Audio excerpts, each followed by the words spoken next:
Hello, how is everybody doing today? Well, today I like to talk about the art of the intersecting mask.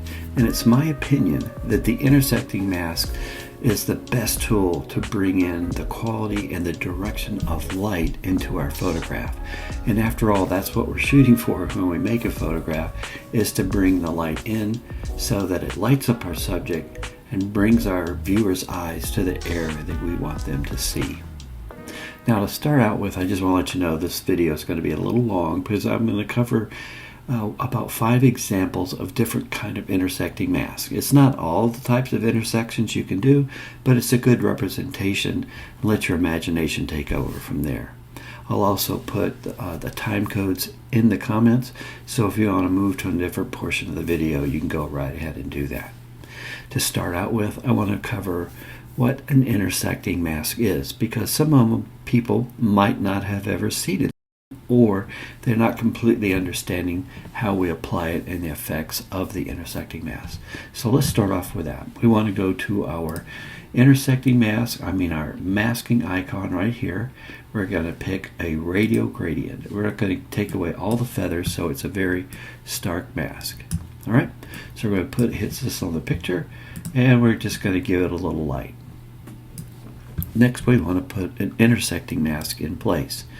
So we have to go up to our first mask and click on the 3 dots and choose intersecting mask. You can also hold your Alt or Option key down and it'll turn this bar into intersect, and we can do the same thing. And we're going to keep it simple and choose another radial gradient.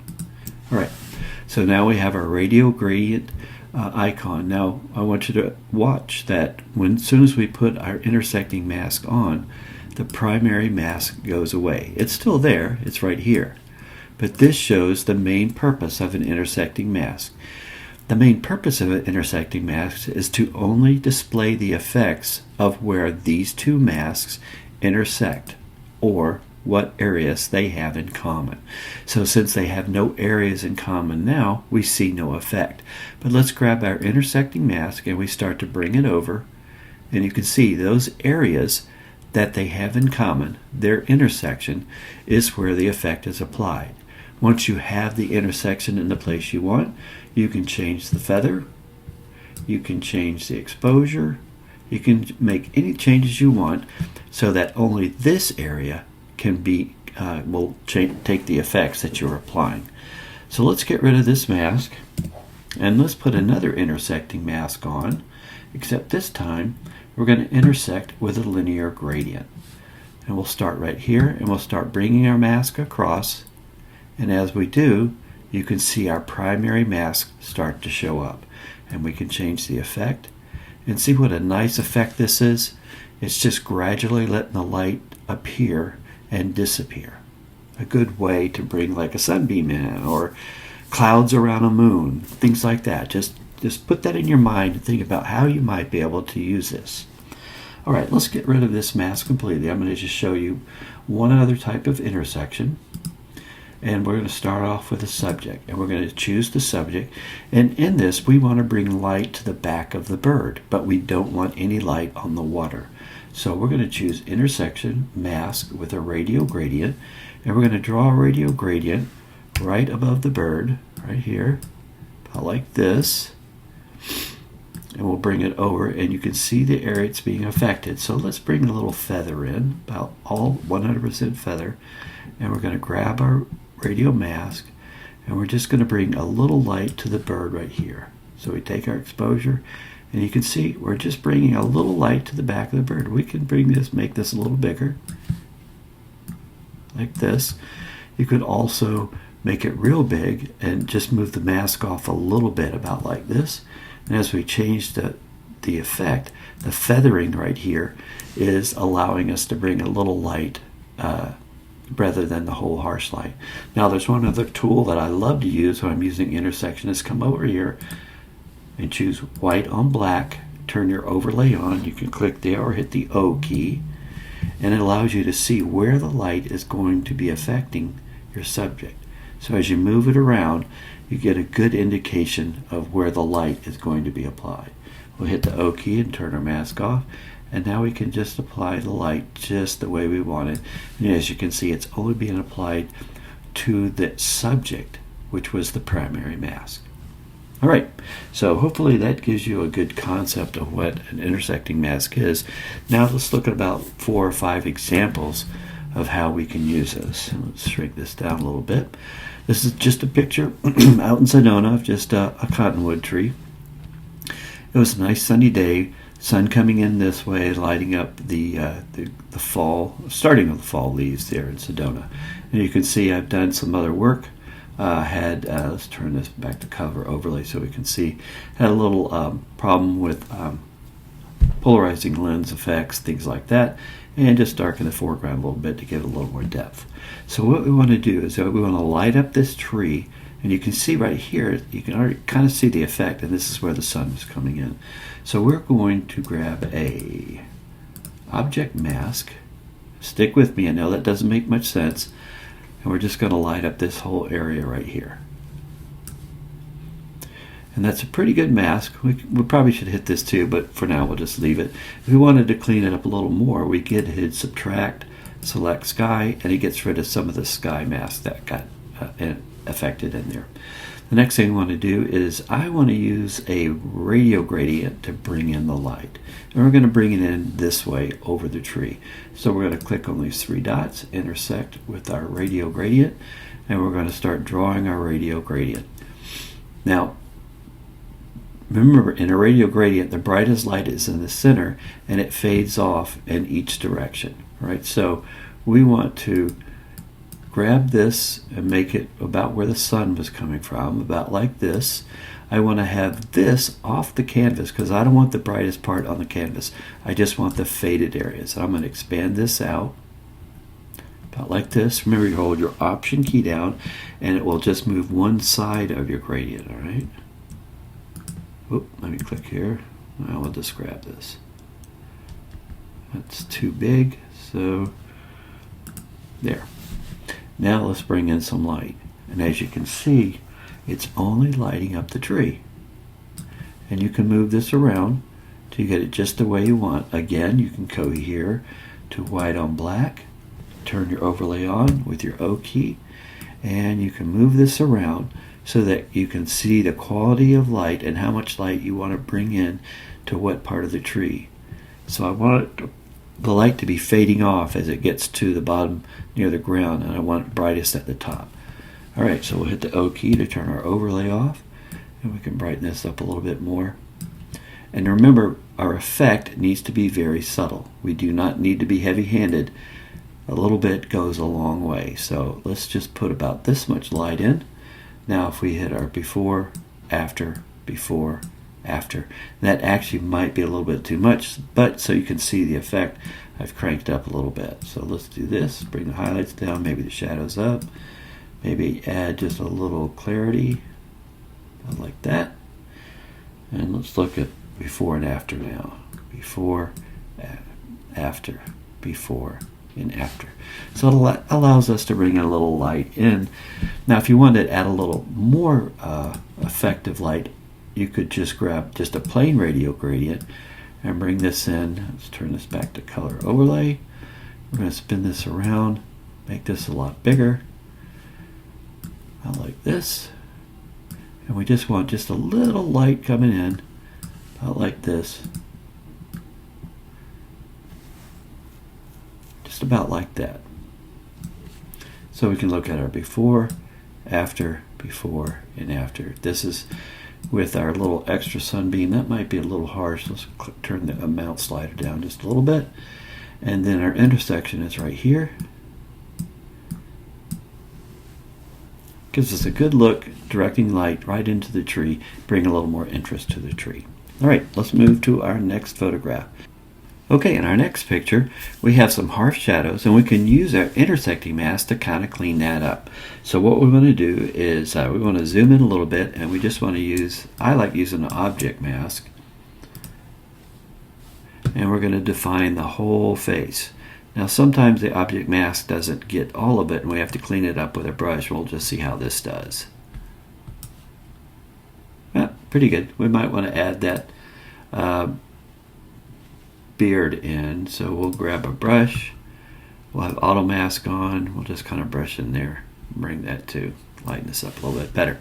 Okay, the first thing I want to do is I want to come under tone. I want to reduce my contrast. In doing that, it's going to help when we apply that secondary mask.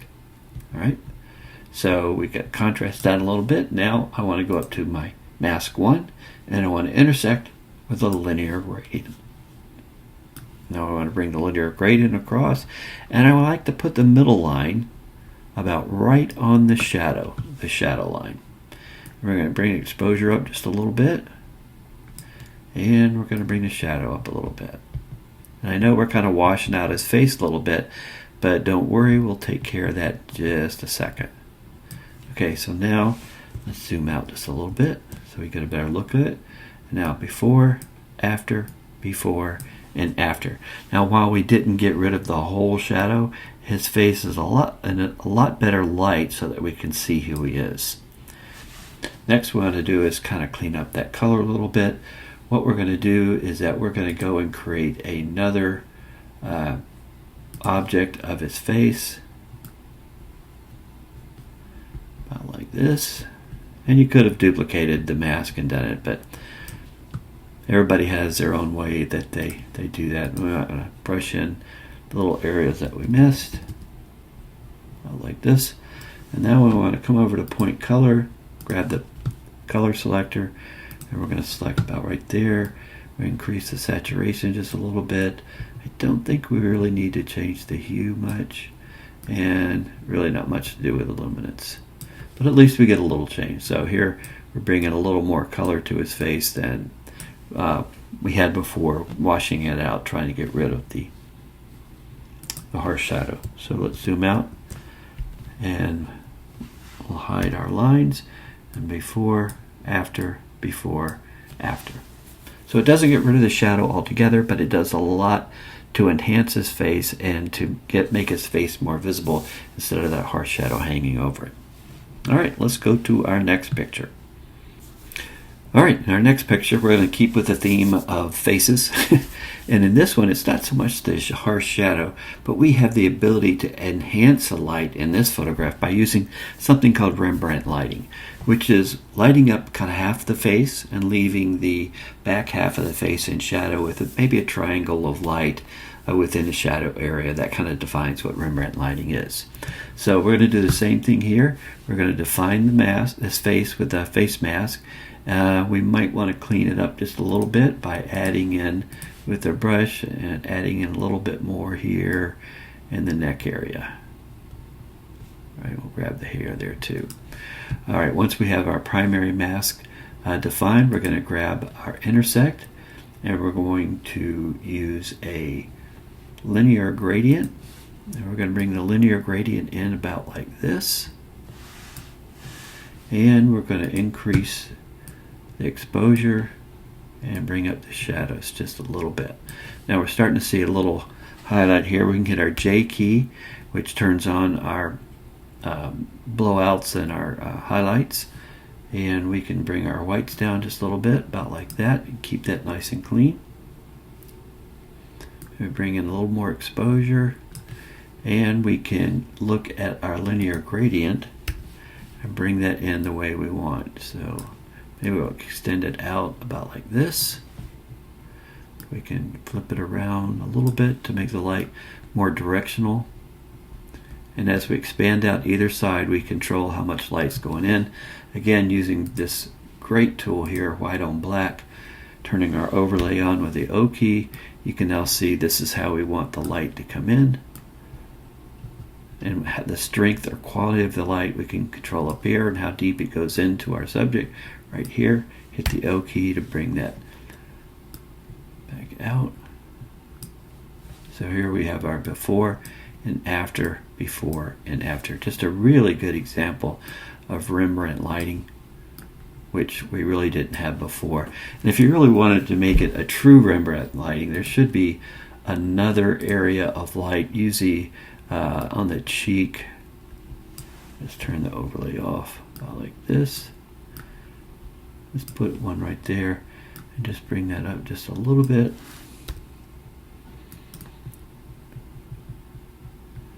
somewhere in the shadow area there needs to be another little spot of light. At least that's what the definition of Rembrandt lighting is. So maybe we'll just bring a little bit there on the tip of his cheek. Let's hide all the lines and look at our before and after on the cheek. Let's look at the whole thing. So here's before, after, before, after. Just a good way to enhance this man's face as the light comes through that stained glass window there. All right, let's move on to our next photograph. All right, in this photograph we want to bring in a beam of light that comes across the room from the window. We have a pretty good, I've already thrown some masks in. Let me change this to color overlay so we can see. So several masks come in to light up different areas of the photograph, but last thing I want to do is bring in a beam of light that's coming in right from the window here. To do that, our primary mask is going to be a brush, and we're going to have the feather all the way up and flow and density all the way up too. The size is going to be about the size of the top portion of the window, about right here. I am going to click once, make sure auto mask is off. Let's redo this. Auto mask should be off with the brush. We're going to click right here, and then we're going to go down here, expand our brush so we get a large area of coverage, and bring it the direction that the light is coming, just like this. Hold my shift key down and click, and it brings the light in. All right, so let's look at the exposure that we're going to put in here, about like this. I think it needs to be just a little hazy, so we're going to bring our dehaze down just a little bit. You could also grab the black point in your curves. Don't get crazy with it. Wait a second. Very bottom line, and that can bring a little haze into, just like that. And again, for the purpose of the video, because it doesn't transfer as well, I'm making it a little harsher than usual. So once we have that in, so this is what it looks like before and after, before and after. So now we want to intersect this with a radial gradient, and we're going to start at the bottom and move up. Oops, sorry. Let's try that with a linear gradient instead. Let's get rid of that. Command Z is an undo. Intersect with a linear gradient. Go from the bottom up, about like this.